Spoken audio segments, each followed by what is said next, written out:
যদি সময় থাকে আমার কথাগুলো একটু শুনে যেও।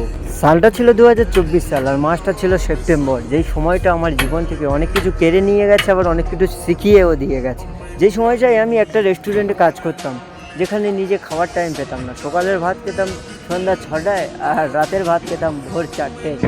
এইভাবে বেশ কিছুদিন কাজ করার পর আমার আর ওখানে কাজ করার কোনো মুড ছিল না, তাই আমি ওখান থেকে কাজ ছেড়ে দেওয়ার কথা ভাবলাম। হঠাৎ আমার শেফ এসে আমাকে বললো, কী রে তুই কাজ ছেড়ে দিবি? আমি বললাম হ্যাঁ, কাজ ছেড়ে দেবো, এভাবে এত কষ্ট করে আমি কাজ করবো না। তখন শেফ আমাকে একটাই কথা বললো, কিছু পেতে গেলে কিছু ত্যাগ দিতে হয়। তাই আমি শেফের কথা শুনে বললাম ঠিক আছে, আমি কাজ করব, 2 বছরের মধ্যে তোমার থেকে বড় শেফ হয়ে দেখাবো। আমার কথা শুনে শেফের মুখে কিছুটা হাসি ফুটলো। তখন আমি বুঝিনি এই হাসিটা ওনার ছলনা ছিল।